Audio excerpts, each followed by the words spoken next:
Olá, pessoal, boa tarde, sejam todos bem-vindos a mais um encontro, desses nossos encontros maravilhosos no último domingo do mês, com obreiros da vida eterna. Hoje, o Alexandre pediu para o Celso fazer o encontro para ele, então a gente está tendo a honra de receber o Celso aqui no Obreiros com a gente. Bem-vindo, Celso. Muito obrigado, Simone. Bom, vamos lá, então, fazer a nossa prece que a gente faz sempre com o Pai Nosso, para a gente se ambientar e a gente dar seguimento lá com o Celso. Vamos lá. Deixa eu compartilhar.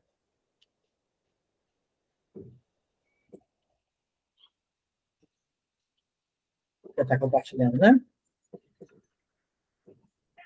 Sim, sim.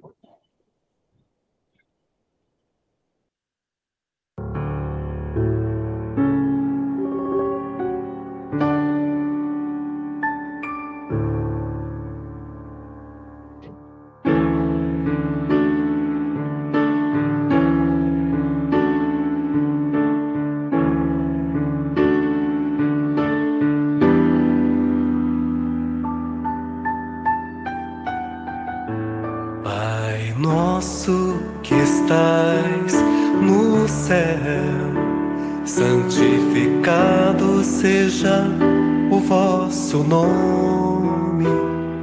Venha a nós o vosso reino, seja feita a vossa vontade,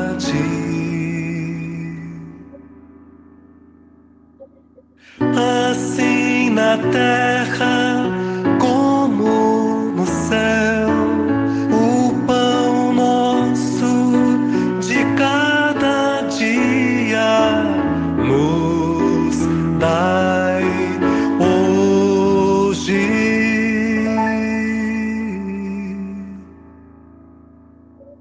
Perdoai as nossas ofensas, como perdoamos quem nos tem ofendido. Não nos deixeis cair em tentações, livrai-nos do mal. Que assim seja. Que assim seja.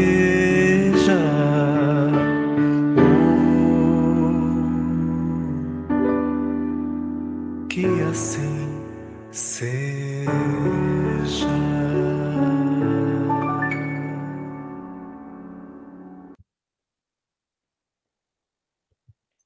Bom, Celso. Bom, boa tarde a todos. Muito obrigado pelo convite.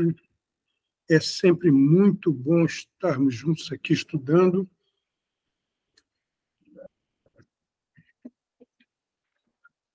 Vocês estão me ouvindo bem? Super bem. Estamos sim. Mas eu tenho receio que o som ambiente aqui comece a nos atrapalhar. Então, eu vou usar da tecnologia aqui.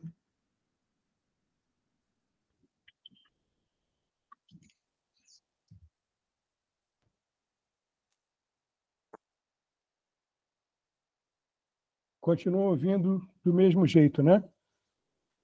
Ou piorou, não? Sim, tudo bem. Bom, nós vamos estudar hoje o capítulo 8º e o 9º de Obreiros da Vida Eterna. Então, é sempre bom nós recapitularmos a parte inicial do livro para que nós entendamos bem em que parte da situação esses dois capítulos se desenvolvem, né? Então, nós sabemos que André Luiz, guiados pelo assistente Jerônimo, mais a enfermeira Luciana e o padre Hipólito, eles vão excursionar junto à crosta para primeiro, para auxílio, exercício de auxílio àqueles que mais necessitam. E depois também com o intuito de estudarem, de pegarem experiências para ampliarem a capacidade de prestar serviço, né? Então, eles se preparam na colônia, se dirigem à região umbralina, e lá existe a Casa Transitória de Fabiano, fundada pelo próprio Fabiano de Cristo, e que é uma casa como outras instituições nessas regiões que prestam inestimável serviço por dois grandes motivos. Primeiro, para auxiliar e ajudar na regeneração desses sofredores, e depois para tentar orientar aqueles que se entregaram por ignorância ao mal. Então, eles chegam na Casa Transitória, lá se apresentam. A Casa Transitória, nessa época, porque há um rodízio, é chefiada pela irmã Zenóbia. Eles se apresentam e, lá chegando, ela diz que foi avisada 2 dias antes de vinda da excursão, e que ela iria aproveitar aquele ensejo para auxiliar um espírito que lhe era muito caro, aproveitando tudo. Então, eles entram, se apresentam, explicam. Então, o capítulo 8º ele se inicia depois desse atendimento ao espírito, né?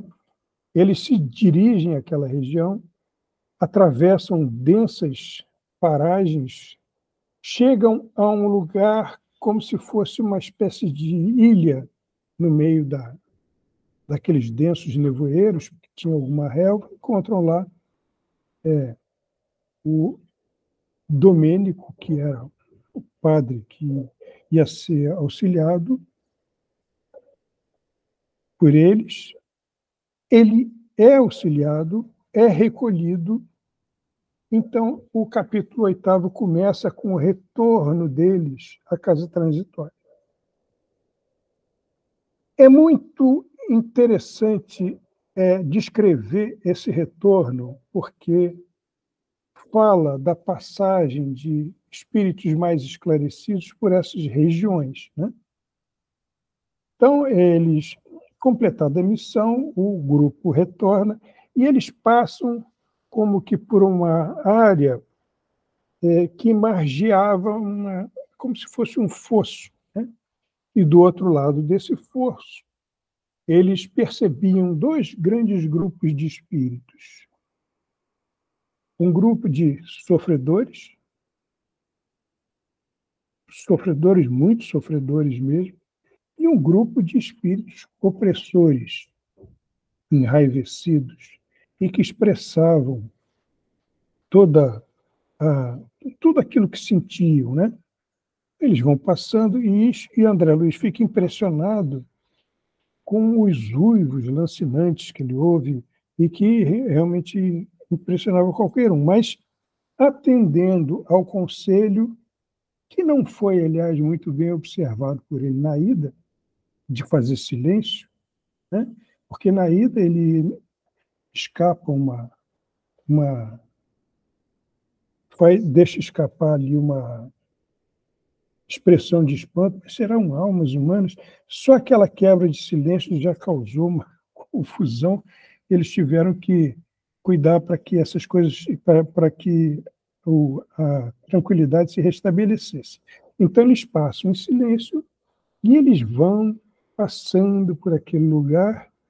Chega num determinado ponto em que os gritos, os lamentos, se misturam com algumas imprecações, palavras de revolta, e tudo isso causando assim, muito má impressão neles, né? Até que chega num determinado ponto em que ele começa a estranhar. Poxa, nós estamos vendo sofredores, não podemos fazer nada para ajudá-los, né?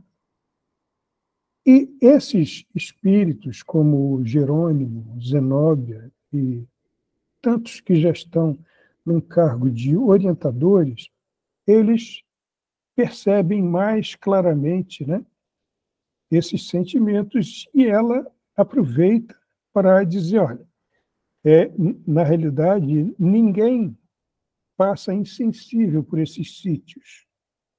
Ninguém deixa de se condoer da situação desses sofredores. A divina providência está sempre atenta a todas as necessidades. Mas o que determina o estado deles aí é o sentimento, a realidade do sentimento deles. Tanto no sentido de serem oprimidos, quanto no sentido de serem opressores. Então, ela explica para eles que, de quando em vez, eles procuram ajudar, mas que não adianta tentar tirá-los de lá forçando, porque eles correm, inclusive, o risco de serem acusados de violência nesse sentido. Então, eles vão atravessando aqueles locais e os uivos aumentam até que chega num determinado ponto e a irmã Zenóbia manda que se acendam holofotes em direção àquele lugar. Quando se acendem aquelas luzes fortes e brilhantes na direção para o outro lado do que ele chama de recôncavo, né, que é um espaço entre partes mais fixas, e quando surge aquela luz, as expressões de sofrimento, de lamentação aumentam e, junto com elas, as imprecações, as reclamações, os gritos de revolta. E os espíritos começam a pedir socorro, e nos ajudem a tirar daqui, e eles chegam a ver realmente, perceber que existe alguém do outro lado que está passando por ali. E eles pedem para ser ajudados. Quer dizer, de onde partiam aquelas luzes, já havia alguém que podia ajudá-los. E eles não perdem a oportunidade de pedir. Nós estamos aqui no inferno, tire-nos daqui, pelo amor de Deus. André Luiz fica muito impressionado com aquilo. Como não fazer nada diante desse sofrimento, né? Então, inclusive, os sofredores se expressam de acordo com a sua anterior religiosidade, né? Anterior, quer dizer, da vida que tinham quando encarnados, e de acordo com isso, com essa maneira de se expressar. E ali ele percebe que existiam pessoas de várias escolas religiosas, e dentre essas pessoas, inclusive espiritistas, né? E ali primeiro se expressa uma senhora que tinha aparência muito idosa, dizendo muito sofredora e que reconhecia que tinha errado, que pedia muito perdão, mas que pedia para ser ajudada, para ser retirada dali. E essa senhora que dizia que, olha, eu conheci Bezerra de Menezes, mas a minha crença ela não foi acompanhada de uma verdadeira fé, né? Então, eu fazia as coisas meio maquinalmente, mas não de uma maneira transformada, e ela sofria por causa disso. Então, aqui a gente para um instantinho para refletir a respeito dessa situação, né? Existem livros que se escrevem. Existe um livro chamado Vale dos Espíritos, do Espírito Atanagildo, que descreve um lugar nas regiões umbralinas que fala dessas pessoas. Por que é muito importante a gente falar a respeito disso? Pelo seguinte, porque, na realidade, nós herdamos da nossa religiosidade anterior uma preocupação com o culto exterior, com as aparências, com a situação de estar ali, já que, bom, eu frequento o templo, eu me digo assim, então eu estou salvo, né? Quando, na realidade, logo que desencarnam, percebem que o que determina, logo percebem não, muitas vezes demoram muito tempo a perceber, mas o que determina o verdadeiro estado da criatura é aquilo que ela sente por dentro mesmo, é aquilo que ela professa no seu íntimo. Carla, você gostaria de falar? Boa tarde. Na verdade, Boa uma tarde. pergunta. Assim, esses espíritos que ficam na região umbralina, que uivam, que aparentam fisicamente animais, né? Sim. Esses espíritos, poderia ser que eles estejam sentindo um sentimento de culpa tão grande pelas coisas erradas que fizeram, que eles se veem assim como animais? O processo é esse, né? Na verdade, a sua aparência, a sua situação, o lugar onde vivem, né, onde estão, reflete antes um estado interior vibratório que corresponde à sua realidade vibratória. Por que é preferível pensar assim do que em processo de culpa? Porque nem sempre essas pessoas se preocupam em conscientizar a sua situação. É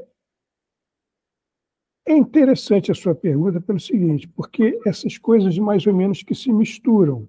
Existem, claro, os processos de culpa, mas o quanto esses processos de culpa estão diretamente relacionados com aquilo que a pessoa vive, nem sempre isso é claro. Porque muitos desses espíritos, principalmente os revoltados, eles negam isso.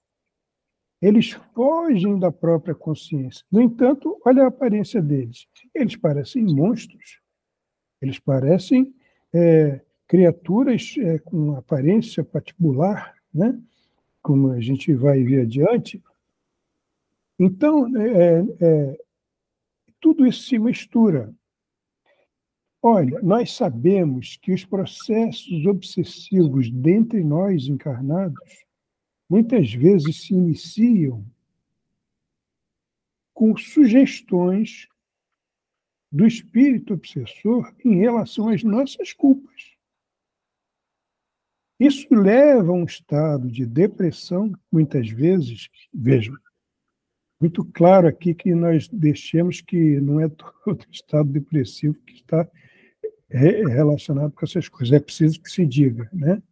Mas esses espíritos, essas situações, essas sugestões induzem o obsidiado a uma lembrança subreptícia de culpa que leva a que as pessoas realmente sofram profundamente. Mateus? Perfeito, Celso. A gente acabou de receber uma pergunta, também relacionada parecido com isso. Ele falou assim: por que aqueles espíritos sofredores não conseguiam se libertar das forças do mal para se juntarem à equipe de benfeitores, embora o desejassem?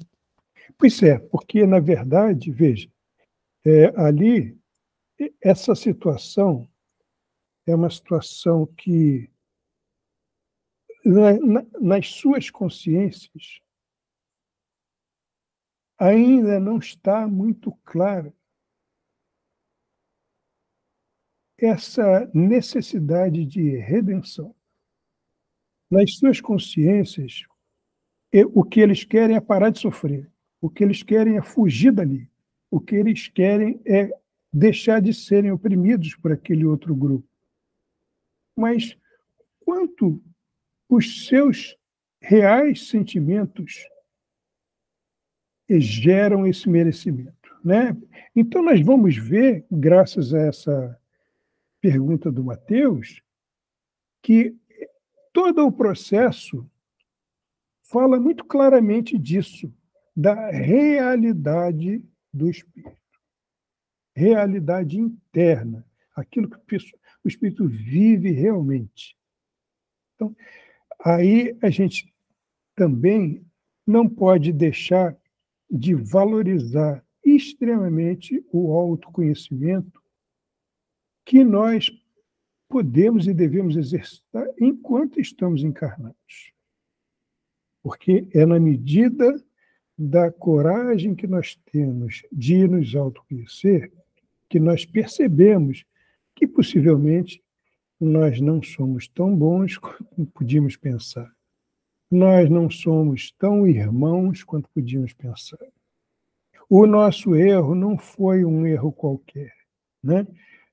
Nós reconhecemos melhor a realidade interna que vive dentro de nós em decorrência da consequência das nossas ações. Como consequência das nossas ações, né? Então, o que esses processos todos permitem é que a criatura perceba mais claramente a própria realidade diante da lei, né? Diante daquilo que é realmente certo, daquilo que é realmente justo. Porque essas criaturas se iludem muito. A irmã Zenóbia fala antes que nós não podemos retirá-los. É como que muitas vezes um pai vê um filho sofrendo e o filho não quer sair dali e tal. Ele pega de uma maneira mais enérgica e tira o filho dali porque ele sabe que o filho vai correr perigo. Lá eles não podem fazer isso, porque isso nem sempre a realidade daqueles espíritos mostra que eles querem realmente isso, né? Então, é um processo de muitos fatores. Primeiro, o de uma culpa que existe, que se manifesta de uma maneira nem sempre consciente. É importante que se diga. Segundo, um estado de esperteza, né? Que faz com que a pessoa queira escapar do sofrimento, mas aquilo não seja sincero. Então, tudo isso está junto nessa situação. Sim. Por isso que... diga. Só queria fazer um comentário, né? Porque, claro, complementando o que você estava falando, achei isso muito interessante, porque tu vê que realmente, por mais que eles peçam, eles clamam pela ajuda, né? Como eles falam ao longo aqui do capítulo, pedindo, falando até mesmo para que eles, chamando eles mesmo de egoístas, jogando coisa em cima dos mentores, enfim. Mas você vê o quanto que, tipo, eles não estão trazendo um esforço, né? Eles precisam do esforço. Por mais, sim, eles estão ali para poder ajudá-los, cada um deles. Mas o esforço, primeiro, tem que ter vindo de si. Não adianta nada. Uma equipe toda agir em prol para poder te ajudar, sendo que o principal, a força motriz disso tudo é você, sabe? Então, o primeiro passo vem da própria pessoa. Depois, o restante pode ser com o suporte dos demais, né? Mas acho que o diferencial disso tudo vem da própria pessoa, desse ímpeto, né, de tentar essa mudança. Exatamente, exatamente. Então, nós vemos o seguinte, que onde está a lei de Deus?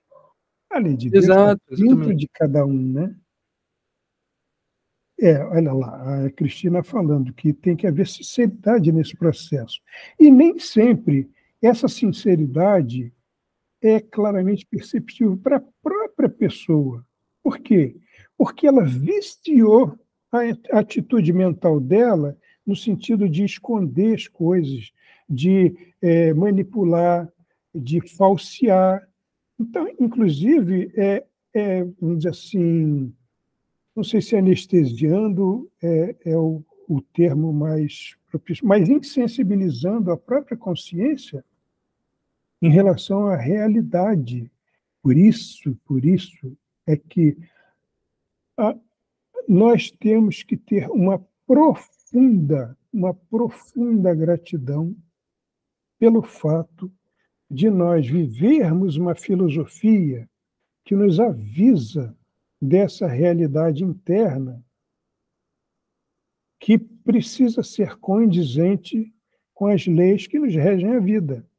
Não adianta. Por isso é que os grandes problemas, por isso é que a gente vê esses sofredores todos, porque eles.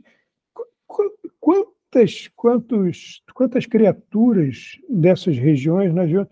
Eu fui isso, eu fui. O próprio Domênico, quando foi salvo, a primeira expressão dele era de revolta.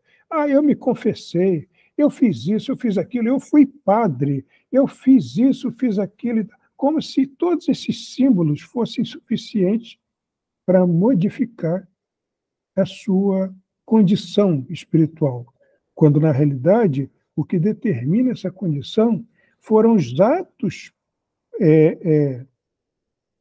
praticados por ele ao longo dessa última existência e que contradizem totalmente isso. Então, o grande perigo desse tipo de religiosidade, e olha o quanto isso é importante para nós hoje em dia, nós não estamos falando mal de ninguém, nós estamos tentando viver a realidade.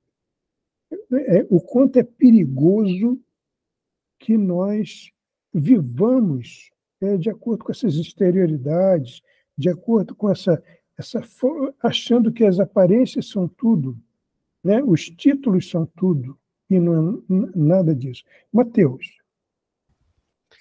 A gente recebeu mais uma pergunta aqui para você.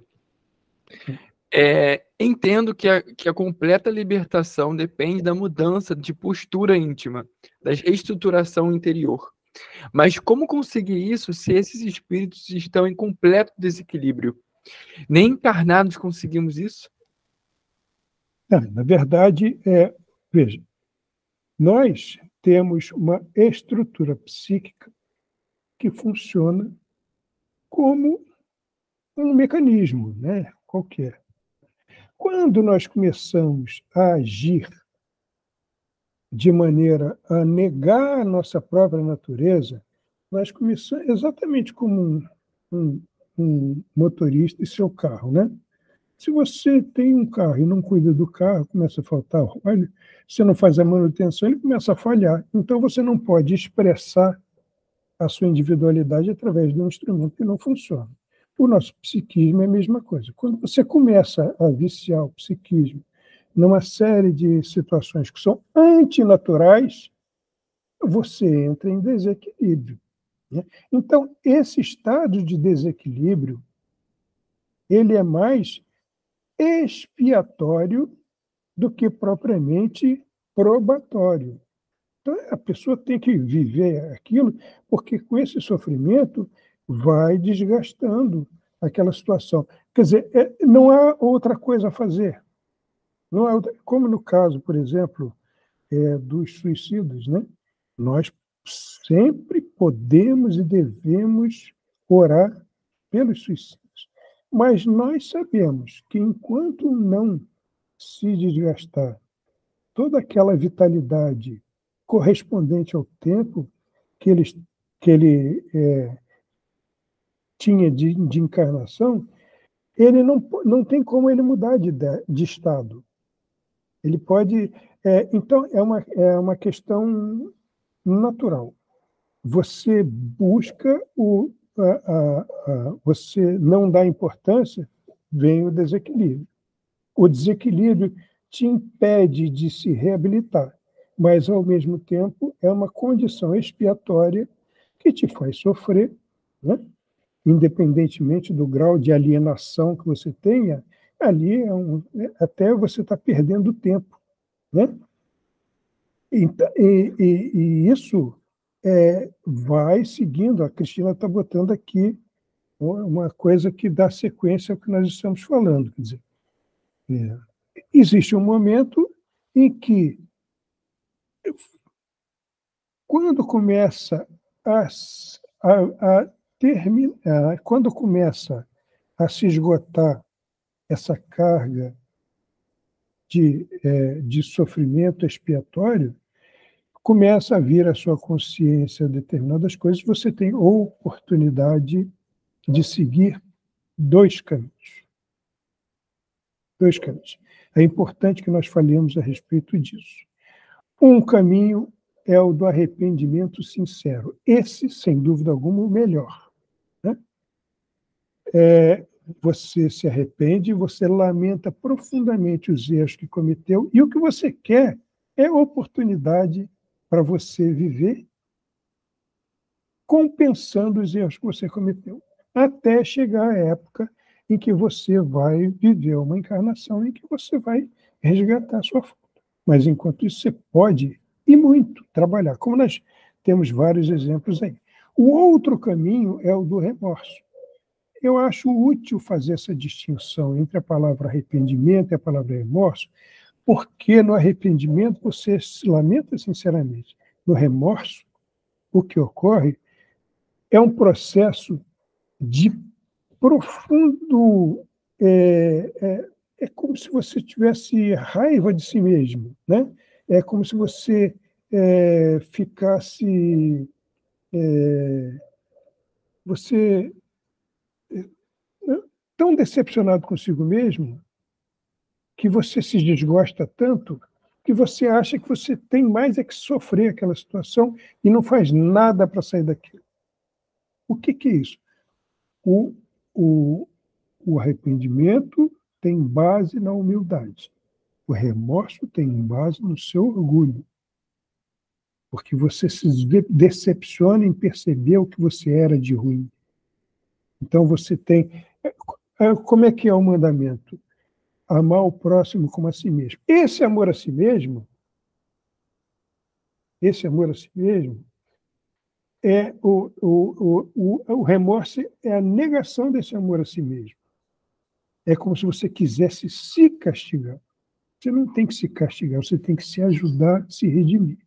Então, é por isso que, tentando concluir, esse desequilíbrio toma a feição de situação expiatória até que se esgote e comece a haver uma certa consciência em que o erro é reconhecido e, como a Cristina lembrou aí, surge a oportunidade de arrependimento, que é o que falta a essas criaturas na realidade, porque elas estão querendo ali parar de sofrer. Mas quantas dessas criaturas são realmente sinceras, né? E existe outro grupo ali que o que eles fazem é querer simplesmente... eles falam que só se regozijam no ódio e todas aquelas coisas, e chega a um determinado ponto em que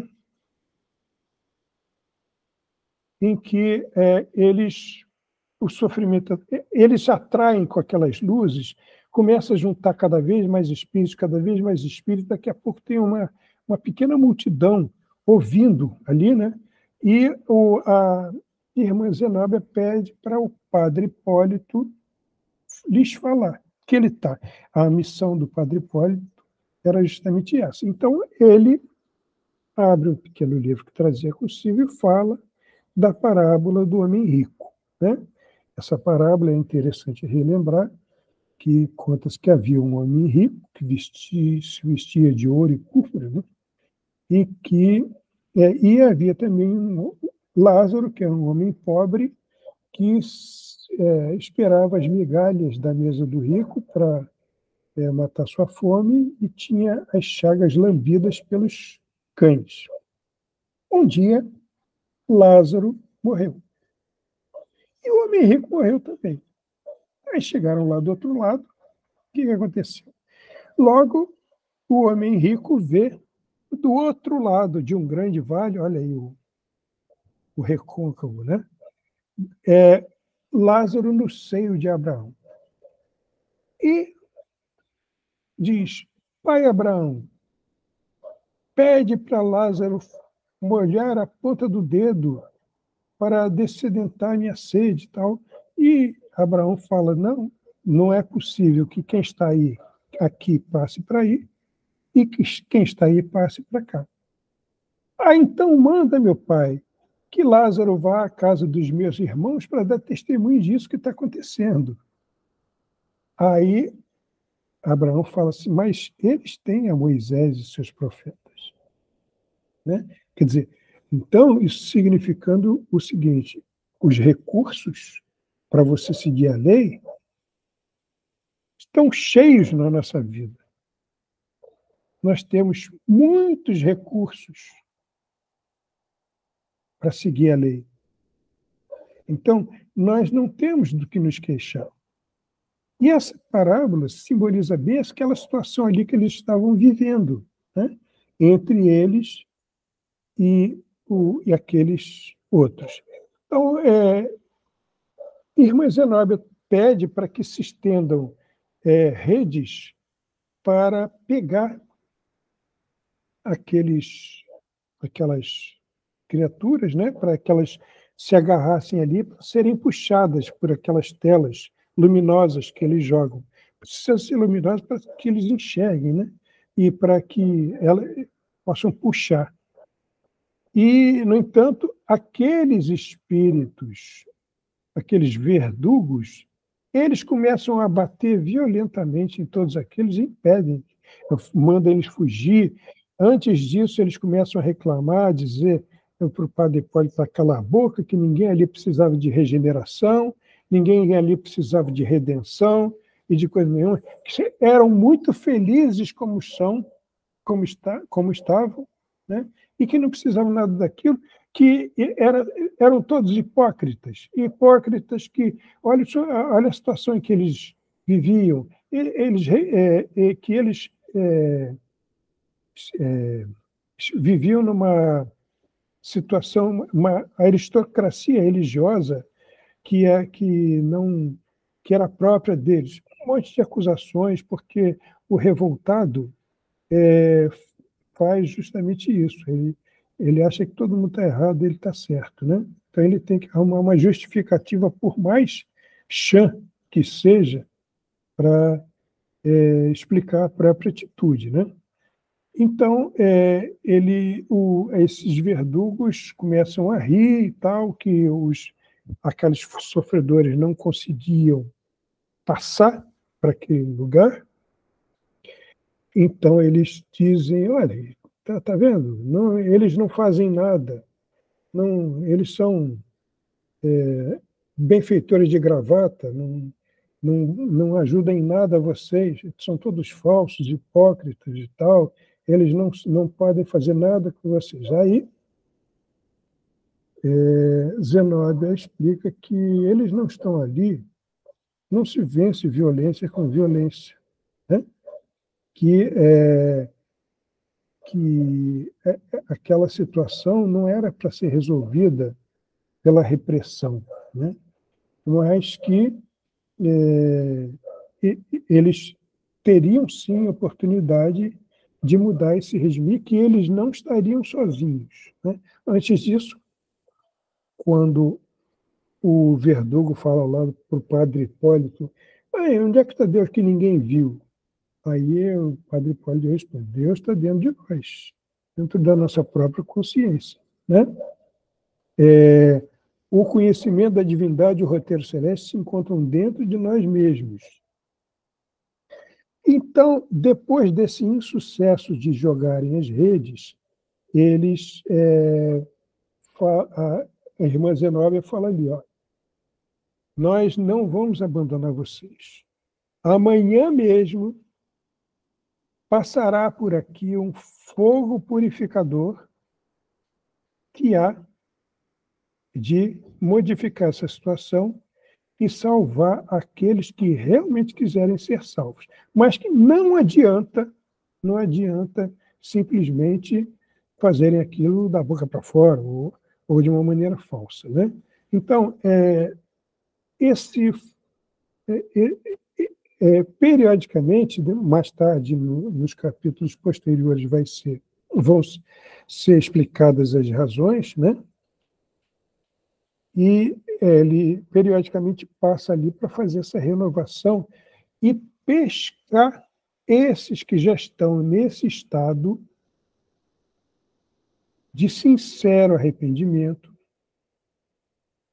que já tem um certo equilíbrio para compreender essa situação. É interessante comentar que essa situação de, quando nós falamos em desequilíbrio, nós não queremos nos referir apenas ao desequilíbrio de cognição, de comportamento, de comportamento, de percepção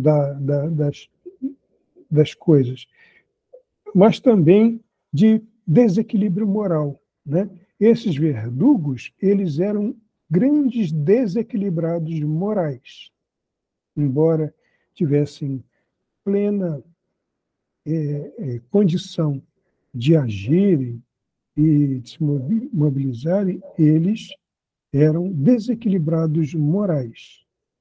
Então, e esses desequilibrados morais, eles se comprazem em fazer os outros viverem essa situação. E aqui é interessante a gente lembrar do estudo que nós estamos fazendo lá sobre as obras de Manuel Filomeno de Miranda, que o processo é o mesmo. Eles se aproveitam de qualquer situação para criar discórdia, criar confusão, criar desesperança, criar um sofrimento. Qualquer situação eles se aproveitam para fazer isso, mostrando o desequilíbrio deles, né?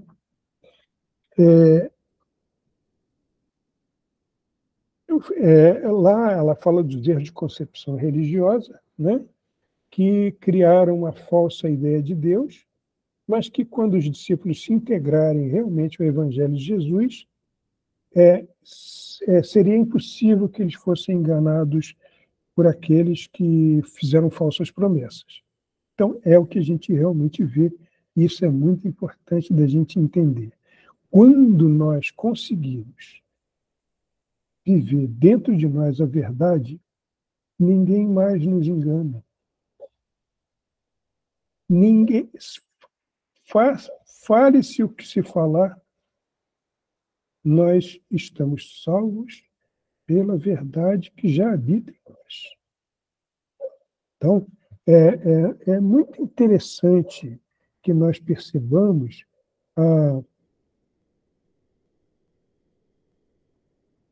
a lei de Deus que determina que aquele que se une à verdade, sinceramente, ele não tem que temer nada, e ele não pode mais ser enganado, porque ele tem ali a convicção, né?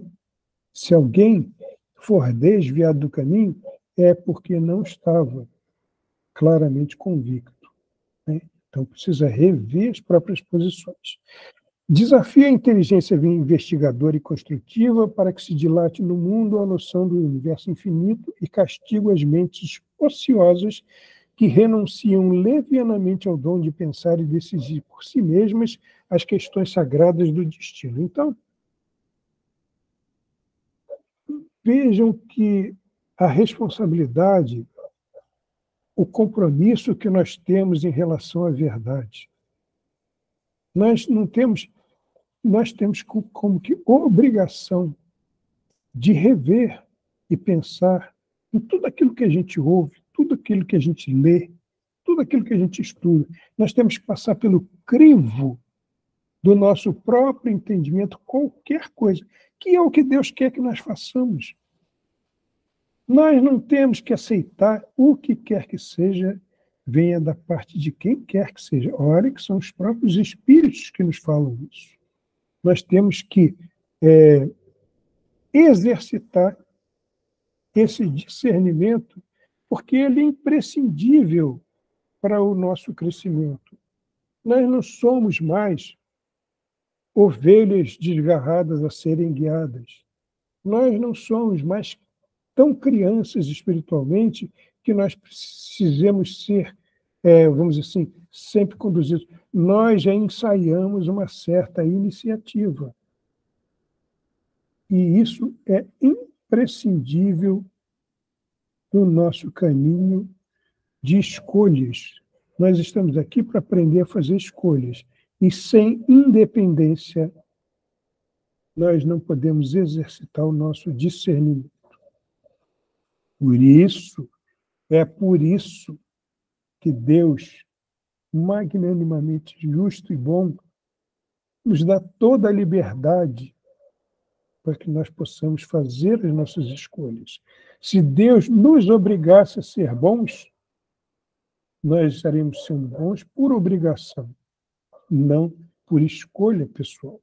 Então, é o que a gente vê aqui na história dessas criaturas, que o que se espera delas é que elas compreendam que elas precisam trilhar o caminho da verdade primeiro dentro de si mesmas, né? Para depois exteriorizar isso. E aí André Luiz fica ali conduído daquela situação, né? Porque não era possível ajudá-los, mas eles saem dali e vão se encaminhando para junto da casa transitória, né? E lá chegando, já podendo falar, né? Conversar sem problemas, Luciano explica, olha, nós nunca somos insensíveis a essa casa que existe para isso, para ajudar isso, mas nós temos que esperar deles a sinceridade.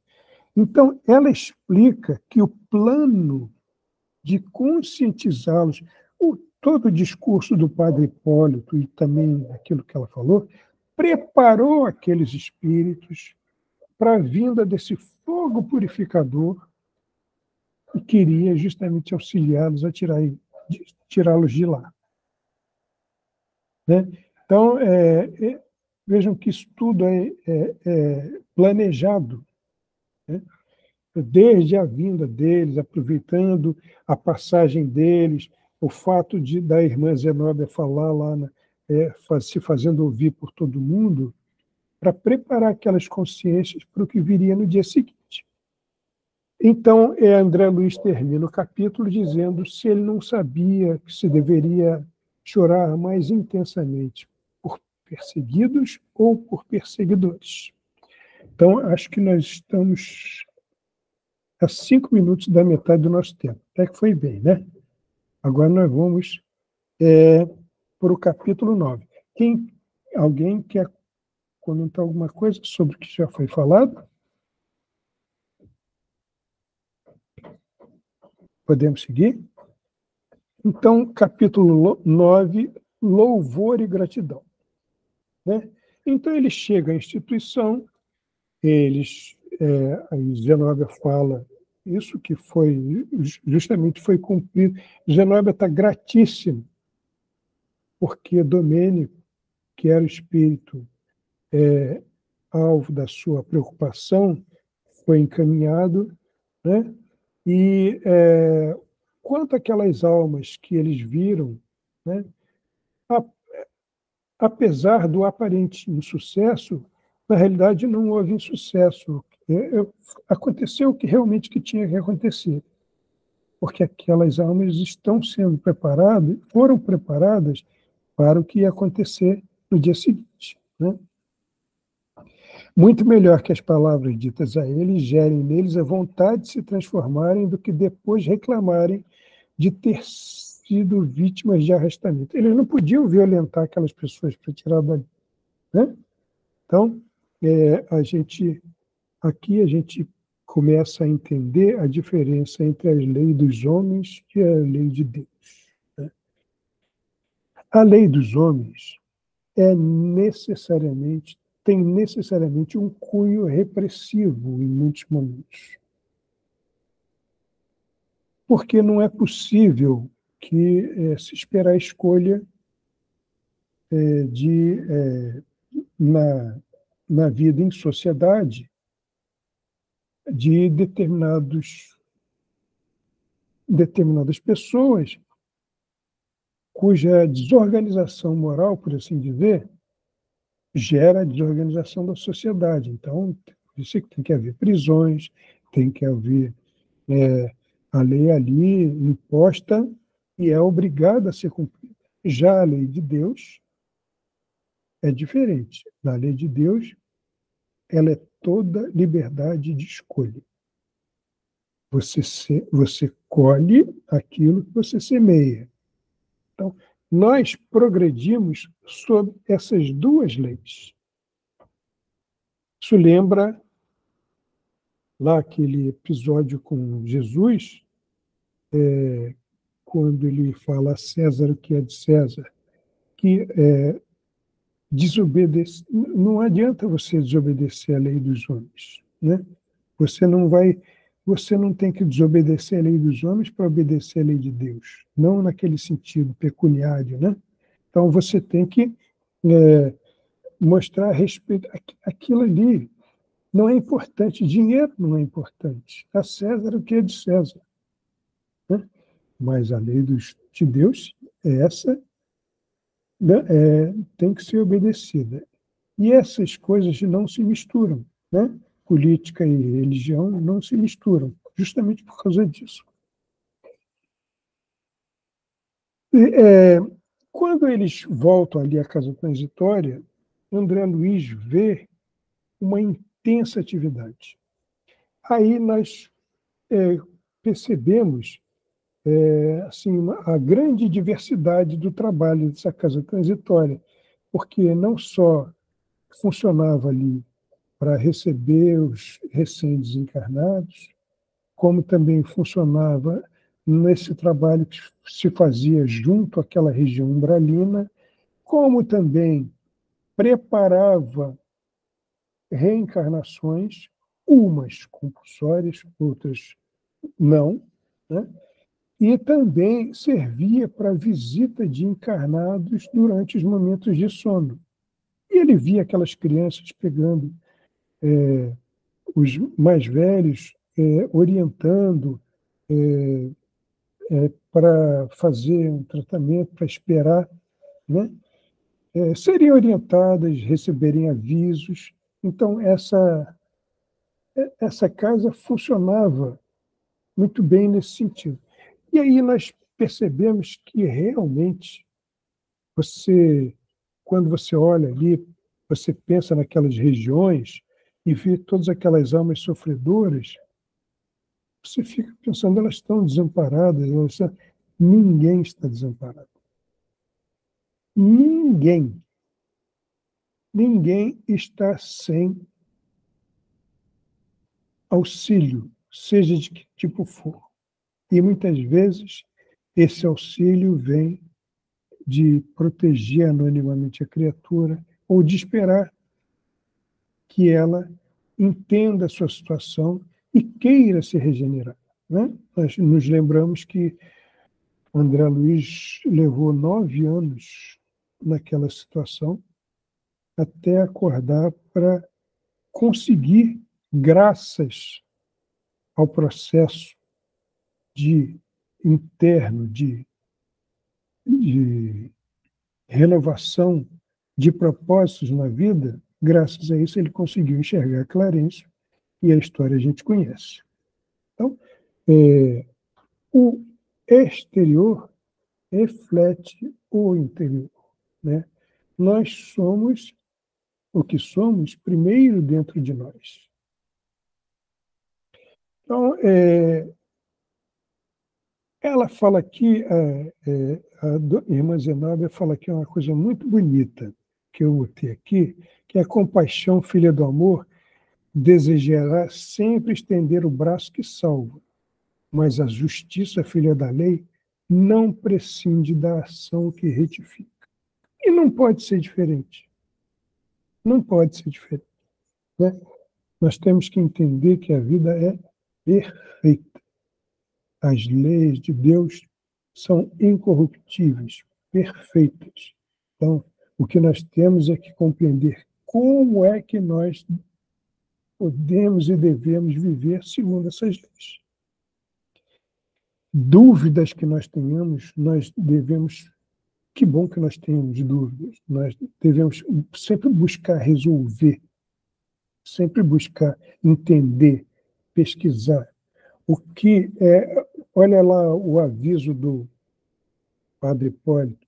Aquele que fica na ociosidade do pensamento, esperando sempre ser guiado, esse é o primeiro a ser enganado. E o primeiro a ser passível de ser enganado. Então, nós temos que ter essa postura filosófica da pesquisa da verdade dentro de nós. Sempre. Né? Não isso, às vezes, as pessoas confundem com um impulso automático de contestação. Não é contestar tudo. Não tem nada a ver com contestar. Nós devemos pesquisar a verdade. Pesquisar sempre. Lendo, vendo diferenças. Isso, olha, isso aqui diz isso aqui, mas isso aqui diz isso aqui. Por que isso assim? Por que essa disparidade? A gente tem que procurar saber. É isso que a vida espera de nós. A vida é um enorme livro aberto esperando ser folheado, em todos os campos. Nós é que temos que ter essa fome de conhecer, de saber, de se integrar nessa lei da vida. Né? Nós, há muito tempo que, com o nosso personalismo, nós perdemos a sensibilidade de viver de forma natural. Esses dias eu estava fazendo um estudo lá no Lar de Maria Dolores, falando sobre inteligência e instinto. E lá estava sendo dito o seguinte, que com o desenvolvimento da inteligência, com o surgimento da inteligência, para onde foi o instinto? Não foi para lugar nenhum. Ele continua dentro de nós. Nós é que perdemos a sensibilidade em relação a ele com o nosso personalismo. Pensando nos objetivos mais egoístas, pela má educação espiritual.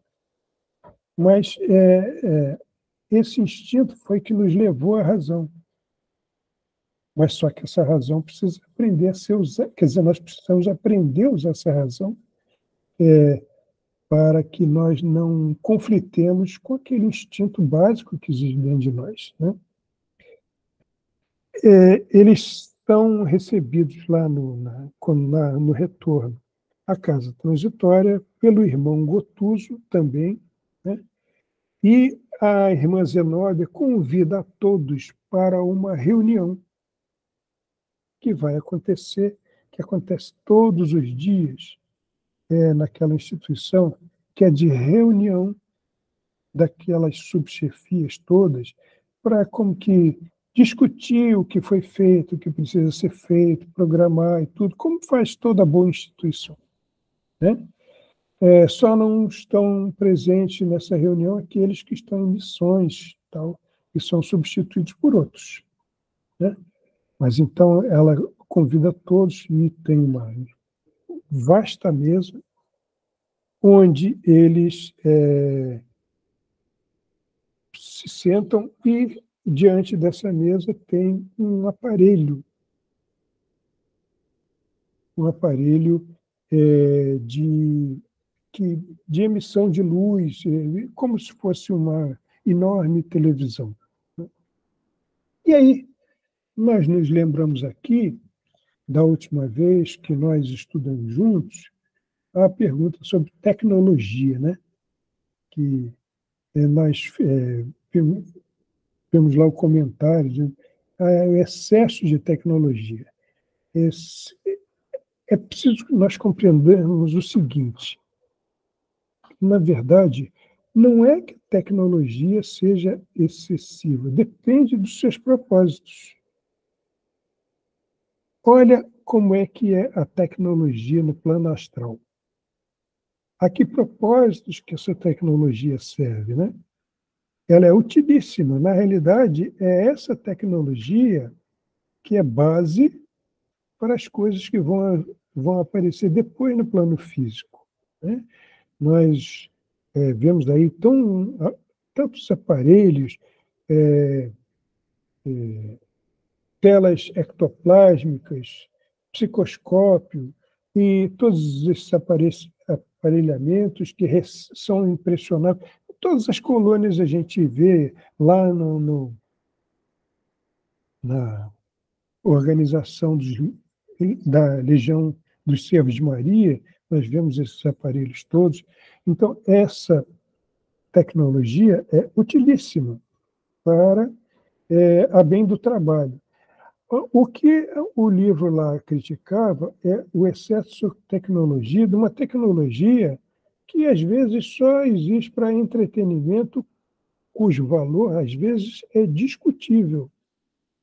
O que lá se criticava era o uso dessa tecnologia que, muitas vezes, desvia o interesse da criatura para as coisas mais importantes da vida, né? Então, vamos comparar aqui, se vocês permitem, pedindo desculpas pela pobreza da comparação, mas vamos dizer que tenha lá uma pessoa que fica o dia inteiro, com a cara pregada no celular, fazendo joguinho, ao lado de uma biblioteca cheia de livros, podendo se instruir, podendo ver um monte de coisa. Quer dizer, na realidade, nós não podemos deixar de pensar que essa criatura está perdendo tempo precioso da vida de encarnado, podendo se instruir mais. Vejam, não é que é o uso exclusivo da tecnologia para coisas que não somem. É isso que se criticava lá, né? Então, esse aparelhamento era uma tela, aqui na casa transitória, uma tela que era impressionada pelas vibrações. E relembrando a tecnologia do aparelho retrovisor, né, televisor, emite-se uma energia eletromagnética que é decodificada, enviada e vai para um aparelho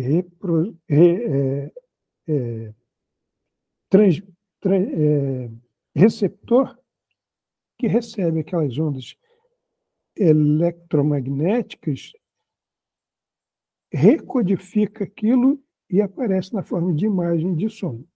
Aqui o processo é o mesmo, só que a qualidade da energia eletromagnética é uma qualidade do plano astral, tem propósitos do plano astral. Então, não é difícil compreender esse processo, né? Zenóbia convida a todos que a acompanhem numa oração na qual agradece sentidamente pelos sucessos do dia, né? Agradece as oportunidades de trabalho, mas pede auxílio como apoio às graves atividades da instituição. Entendendo o ato de graças, a gratidão exprime o reconhecimento pela integração com a lei, né? Então, é por isso que nós somos gratos. Quando nós somos gratos, nós exprimimos o valor dessa ligação que nós temos com a lei, com aquilo que nos ajuda, né? Com aquilo que nos fala da verdade. Então, nós temos que ser muito gratos. Outro dia, Haroldo Dutra Dias estava falando da profunda gratidão que nós devemos ter por sermos espíritos. Nós temos que ser muito gratos por isso. É claro que isso vem junto com uma responsabilidade, sugerindo a força do exemplo. mas nós temos que ser muito gratos, profundamente gratos mesmo. Então, eles fazem lá a oração e logo após a irmã Zenóbia, ela pede observação e silêncio. E logo a tela começa a se transformar, né? Se ilumina, expelindo raios de luz azul. Aí, Luciana toma a palavra. Quem era Luciana? Vamos entender quem era Luciana. Era uma enfermeira de quem André Luiz dizia que era clarividente. Ora, nós podemos entender clarividência de duas formas. Uma, a forma técnica que Kardec ensinou, que é a de percepção de imagens e fatos na tela mental. Diferente de evidência, que é o exercício, pura e simplesmente, do aparelho visual. Mas clarividência também, aqui, é explicada no sentido de se falar na percepção daquilo que está além daquilo que comumente se percebe. Então, quando ele fala em clarividente, nós podemos dizer que ele queria dizer mediunidade. E aqui nós entramos numa discussão muito interessante sobre a mediunidade no plano astral. Kardec diz que médium é todo aquele que sente num grau qualquer a influência dos espíritos. E que, para que haja mediunidade, é preciso, então, que seja entre criaturas diferentes, em planos de vida diferentes. Ora, lá eles estão no plano astral, como é que é plano de vida diferente? Então, isso sugere que, na realidade, aquele plano ele é também estratificado em diferentes condições vibratórias. É André Luiz mesmo, aliás, André Luiz mesmo que fala que existe o baixo, o médio e o alto plano astral, né? Então, esses planos, eles são separados de condições vibratórias. Esse plano onde eles estavam, que era a casa transitória, ele está numa região umbralina. Ali as vibrações, ali é o baixo astral, que é uma expressão que o senso comum pegou para um significado emprestado que tem, dizendo outras coisas, mas esse é literalmente o baixo astral, né? O nosso lar está no médio astral, né? É interessante comentar o seguinte: quando em nosso lar, André Luiz, Cristina, me ajuda aí, hein? Você que fez esses estudos todos aí de André Luiz, me ajuda aí. E tem um capítulo lá no nosso lar que ele fala do sonho que ele teve. Como é que era lá a situação? Ele se sente cansado e ele vai nas próprias câmeras de retificação, tinha lá um lugar onde carinhosamente prepararam um leito lá para ele descansar. Ele está no plano astral. Aí ele descansa lá, dorme e sonha. Dorme e sonha. E no sonho ele tem claramente a noção de que ele está saindo do corpo e indo para um outro lugar, onde ele encontra a mãe dele, que conversa. Um plano muito bonito de flores luminosas. E interessante muito interessante. Nós que, quando a gente estuda essas coisas, para mim, estudo de sonho é uma coisa fascinante. E estudo de sonhos diz respeito também ao simbolismo, né, onírico.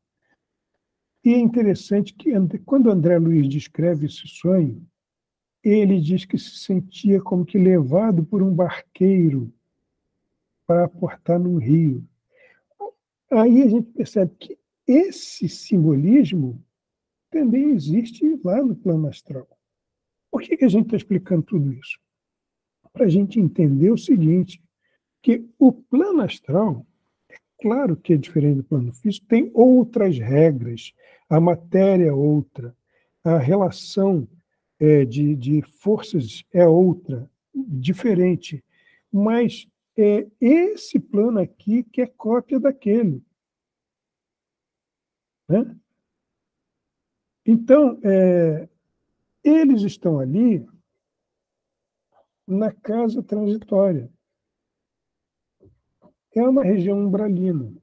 E que, por causa da densidade vibratória daquele lugar, não é possível que, por aquela tela, eles se façam visíveis.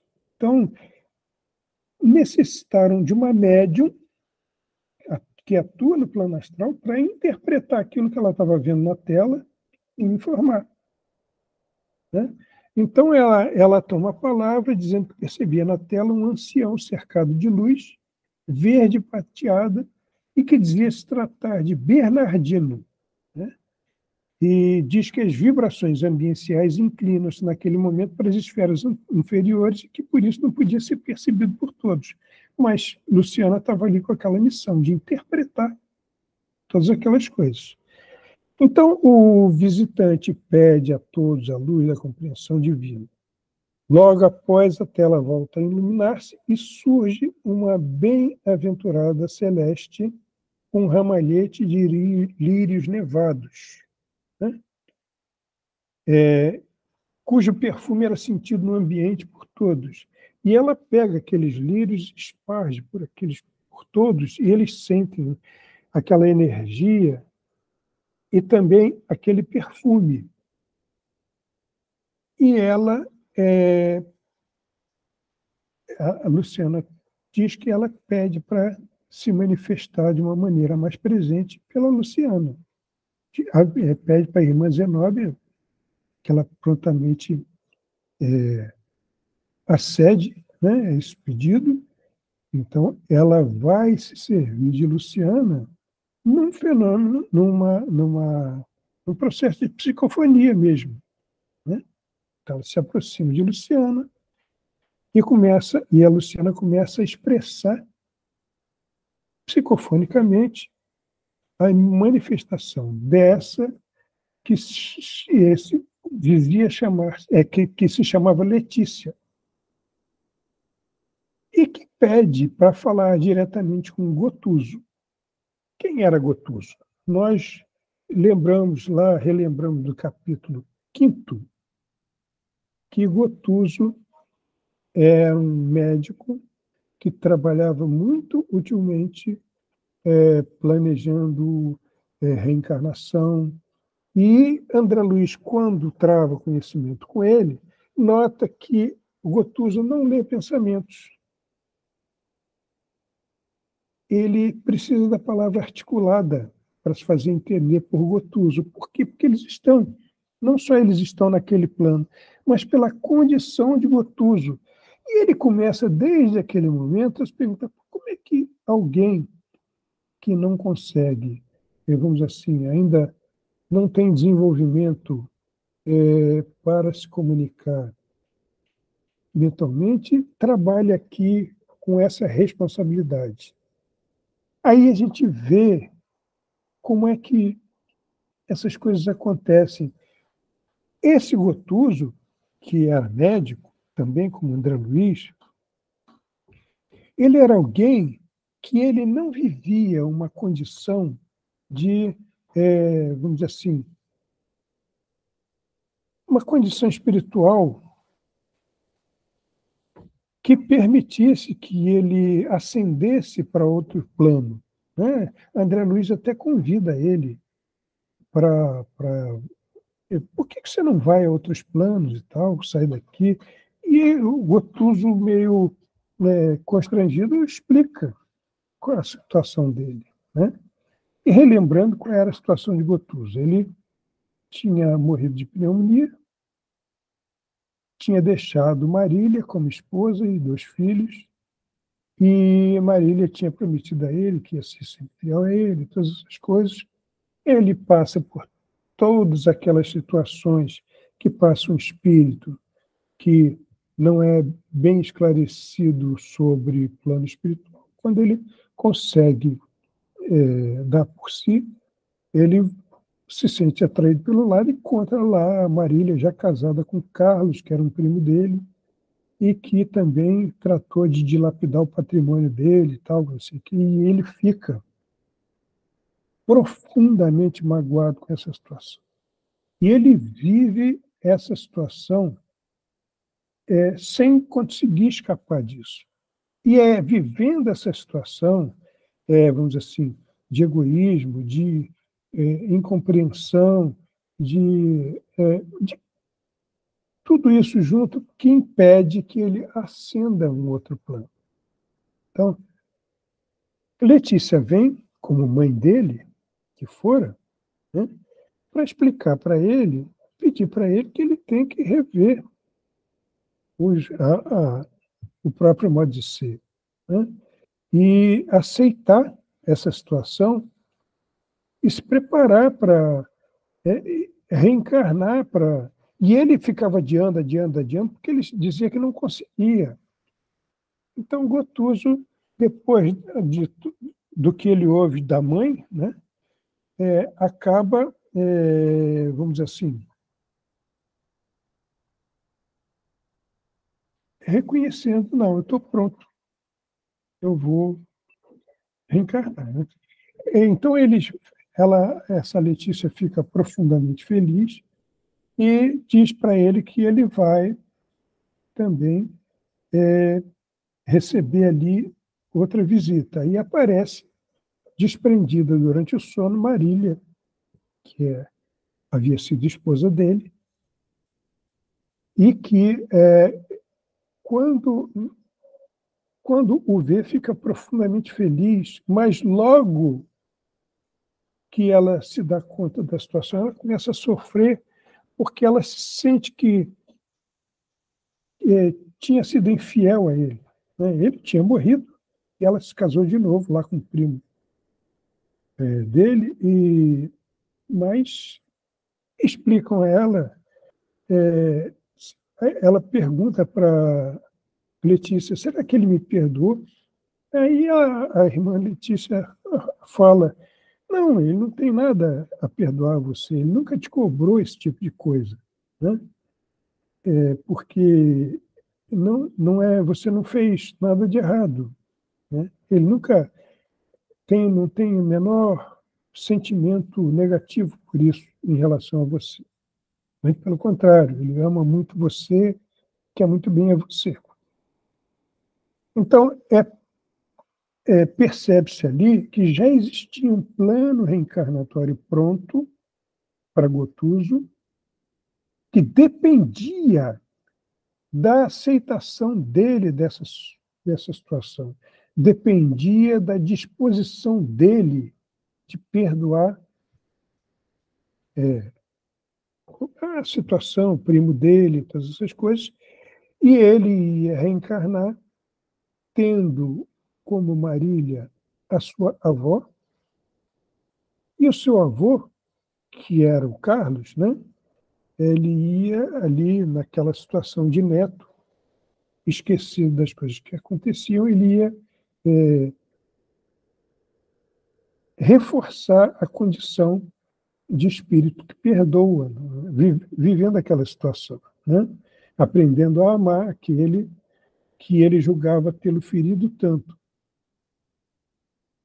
E também que ele ia receber como pai um espírito que lhe era caro, com quem tinha muita afinidade, Mas esse espírito, simplesmente pelo fato de ser pai do Gotuso, na existência que ele teria, esse pai se sentiria tão feliz que se aprimoraria na condição de pai, né?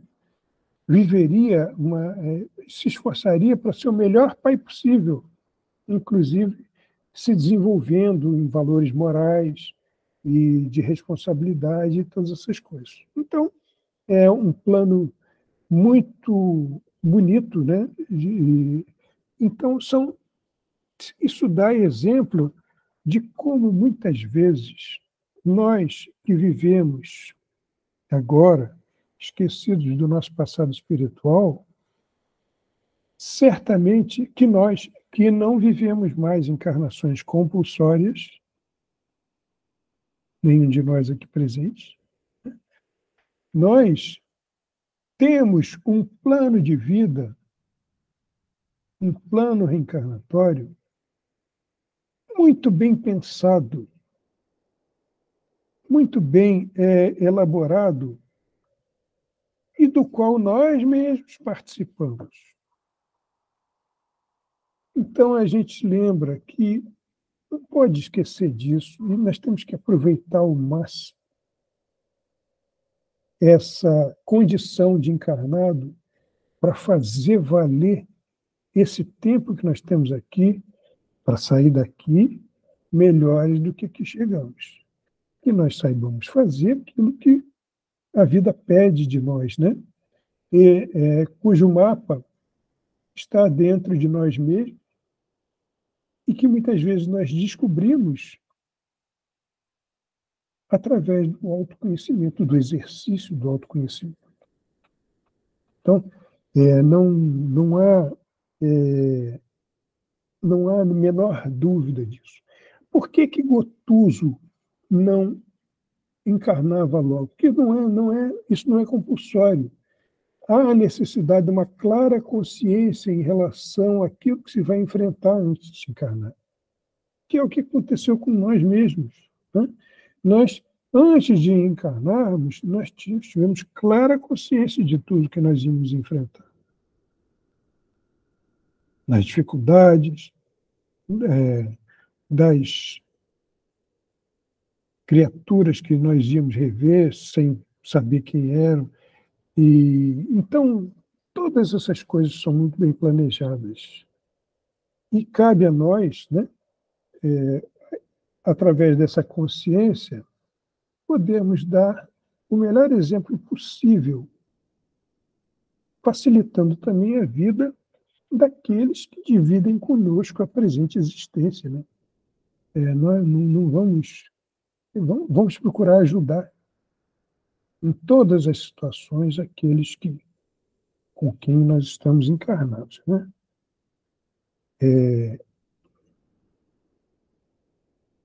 Então, Celso, sim, a gente acabou de receber mais uma pergunta aqui. É uma dúvida, no caso, quanto ao não entendimento de um parágrafo de uma fala. Ele falou assim: a irmã Letícia disse, abre aspas, as concepções inferiores de nosso eu também se cristalizam, impedindo a penetração da luz em nosso campo interno. Ela não entendeu essa frase. Sim. Essa página está na 144. Sim. Isso significa o seguinte, é que quando nós insistimos... Veja bem, vamos à situação. Gotuso percebeu que era como se ele tivesse sido traído nos seus propósitos, lá pelo primo Carlos, que casou com a esposa dele, e todas essas coisas.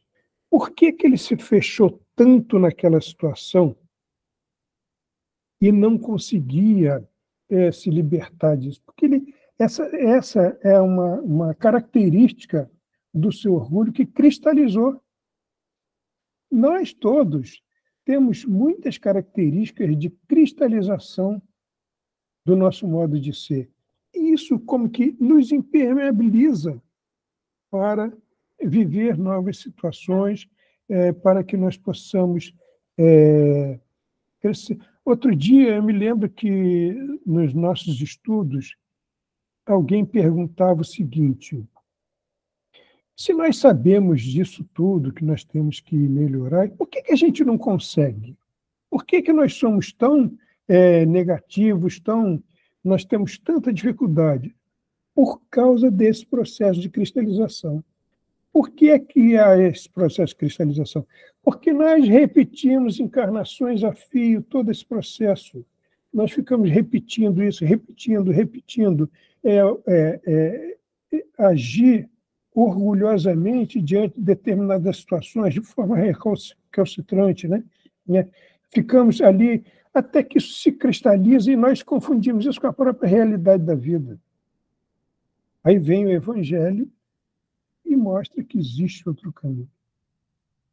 Mostra que existe um outro tipo de atitude. E a consciência que nós temos,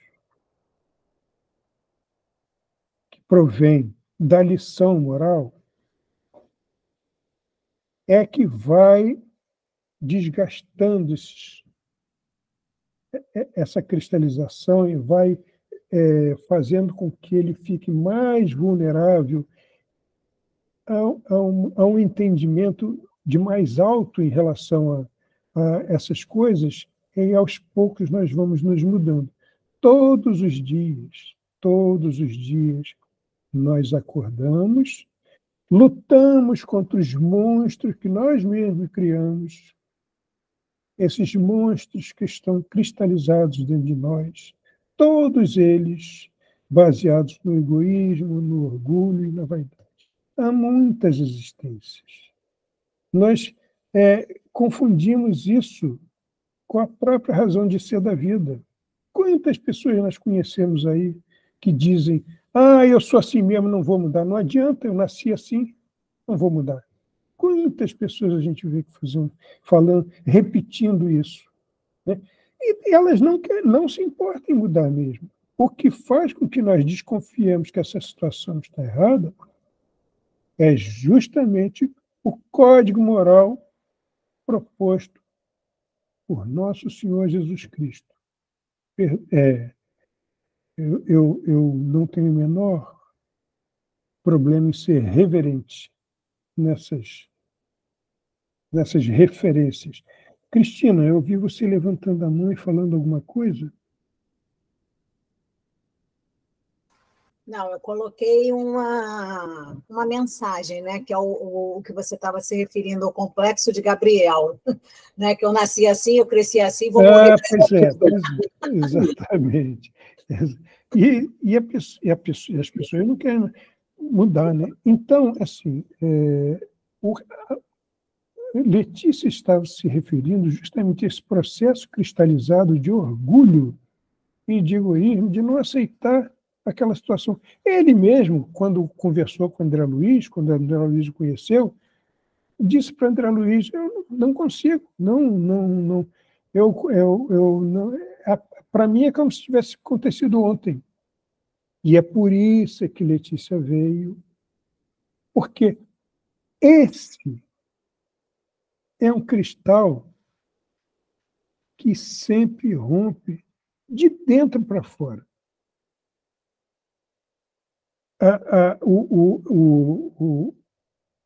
A compreensão da lição moral chega ao seu entendimento.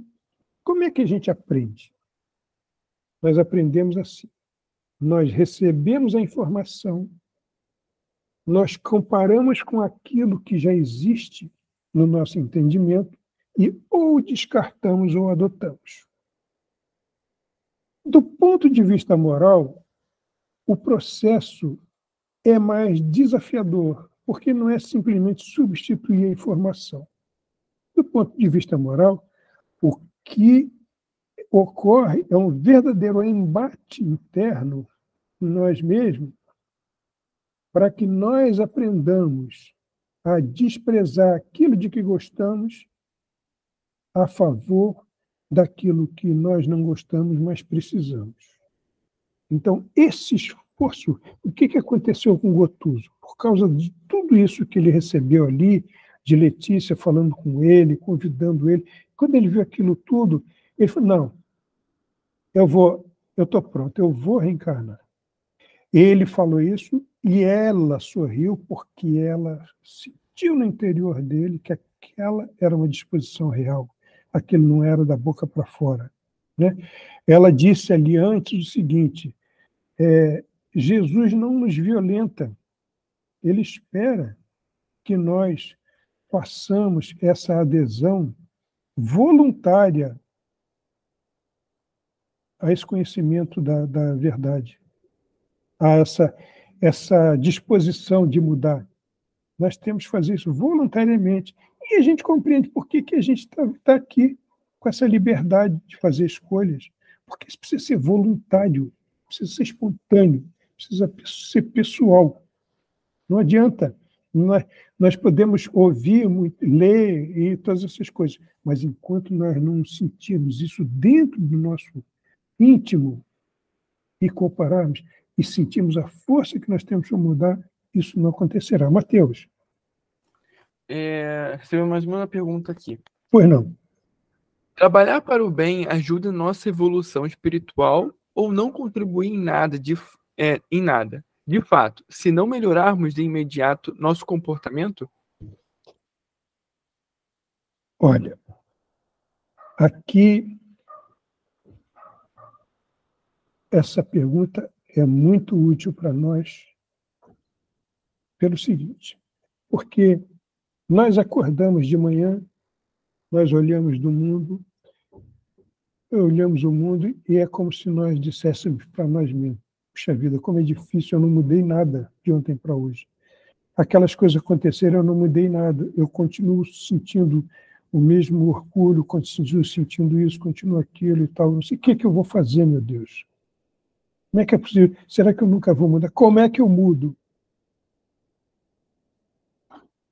Você muda com a compreensão, mas muda também, enquanto você não está mudando, o que você faz? Você trabalha. Trabalha no bem. Às vezes, a gente vê a pessoa entrar na casa espírita, fazer determinadas coisas, e você vê que aquela pessoa faz aquilo com dificuldade. Você acha que aquela pessoa ali não está nem... Deus não quer que nós sejamos santos para depois ser bons. Deus quer que nós nos esforcemos antes para nos acostumarmos ao bem. Então, nós podemos, devemos e precisamos sim trabalhar no bem, exercitando isso com a compreensão e a confiança de que um dia o nosso íntimo vai mudar. Vai mudar da mesma maneira como nós cristalizamos todo esse orgulho, todas essas tendências menos felizes ao longo de todas essas encarnações, com a insistência no bem, de dentro para fora, esses cristais vão virar poeira. Nós, o que a mensagem evangélica diz é que nós temos que ter esperança nisso. Quer dizer, esperança não como alguma coisa que nos será dada. Claro que nós somos muito ajudados. Claro que nós temos muitos que torcem por nós. Mas isso é um processo de dentro para fora. As forças que existem para que nós mudemos, elas existem. Elas são reais. Nós só precisamos descobri-las com o nosso esforço. Então, é o exercício constante no bem, né, que a boa vontade, o esforço, todas as vezes que nós nos esforçamos, nós estamos fazendo as coisas em benefício de nós mesmos, nos acostumando nesse sentido. Né? Eu não sei se eu respondi satisfatoriamente. Por mim, sim. Sim. Olha, nós temos que devolver a palavra à dona da casa, senão ela puxa a nossa orelha. Não se tem dona da casa, não. Todos somos da casa. Não, obrigado, Celso, pela oportunidade de de estar aqui fazendo esse estudo hoje para a gente. Muito obrigada. Nossa, a gratidão é toda minha. Muito obrigado. Nós vamos pedir agora a Antonieta para fazer esse fechamento com a gente com uma prece. Pode fazer para a gente, Antonieta? Deixa eu liberar meu som. Claro, claro. Queridos amigos, vamos fechar nossos olhos, trazer a figura de Jesus e de nossa Mãe Maria para o nosso campo visual. Vamos deixar que essa paz trazida pelo Celso durante nosso encontro tome conta de nós, agradecendo por essas palavras, pelo estudo, pelas reflexões. Com certeza sairemos melhor do que entramos, agradecendo a toda a espiritualidade que nesse momento nos envolve, por esse encontro, por essa tarde, possamos fechar nosso domingo com muitas bênçãos e com todo esse conhecimento que absorvemos durante essa palestra. Obrigada a todos que aqui estão. Obrigada, Senhor. Obrigada por mais esse encontro. Que assim seja. Graças a Deus. Graças a Deus. Um beijo a todo mundo. Uma excelente semana. Nos vemos em pessoal. Um beijo. Bom domingo a todos. Muito obrigado. Bom domingo. Boa semana a Beijo. todos. Tati. Tchau, Abraço. Cé. Obrigado.